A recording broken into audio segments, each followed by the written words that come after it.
Stranger Things 3 is casting, and some of the descriptions have an interesting toll on what the new season could mean. We just left our favorite residents of Hawkins, and maybe the Mind Flayer will be back, maybe it won't. It has to be, right?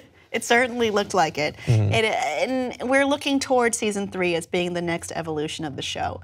Will they keep torturing the buyers? Will all of this still be secret? Yeah, I think I heard in an interview that they wouldn't have Will being tortured in a new fashion, that they would give him a break for a bit.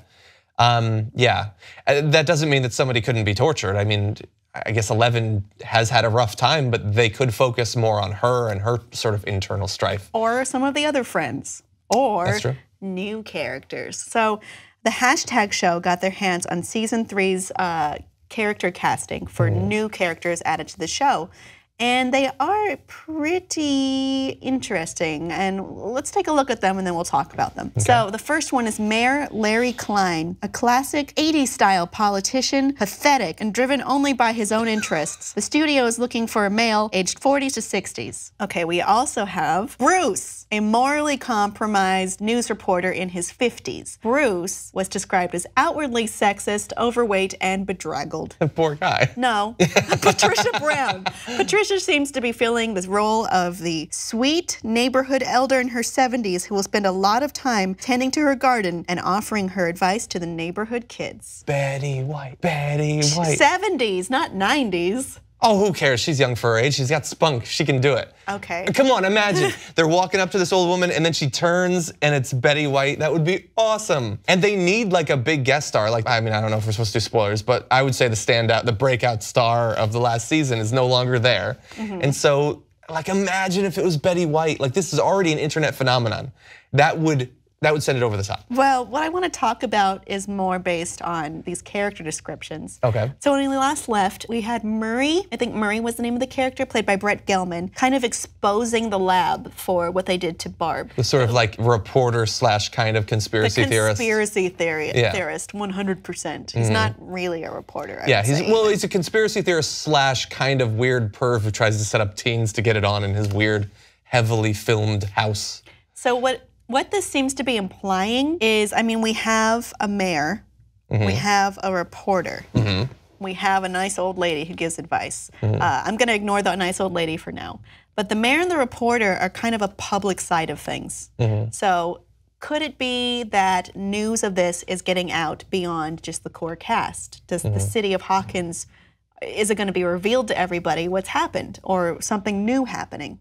And the answer is, not clear, but I think it does kind of indicate that at least.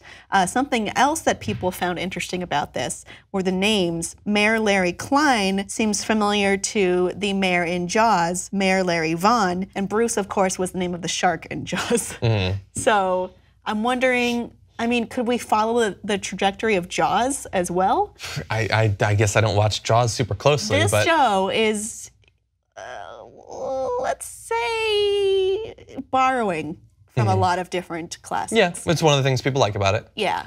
Yeah, it is certainly consequential whether they try to draw, like make it more public what the conflict is. And the last time they really tried to do it, of course, was when they leave Hawkins and they have the episode focused on 11, which a lot of people didn't really like. I didn't like it. That didn't bring in a ton of people, that's true, but it introduced a bunch of new characters all at once. And it implied that the conflict going on in Hawkins is actually much bigger than it seems, that some of these people like 11 are out there. People really didn't love that. There's the 11 side of things, but then there's the paranormal side of things. And there's only so much that Hopper can do to hide it. And he's off in Antarctica, so is he gonna be able to do anything? He's off being Hellboy. I mean, what are we gonna do? Yeah, I think that it could be that the mayor just ends up being this guy who's controlled by the scientists, that's possible. He doesn't sound like the sort of character who's really gonna be like helping out the kids. He's described as pathetic and selfish, basically. Yeah.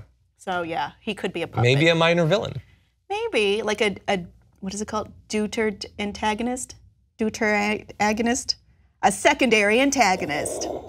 I think, I mean, how can they possibly keep all of this a secret? Each well, there's only 2 to go off of, but we started at a point in season 1 where it was just the Demogorgons, then it's the Mind Flayer. I just see it getting bigger and bigger and bigger from this point. I don't know. Audience, what do you think this implies, and what are your hopes for season 3? Let us know, and like and subscribe for more.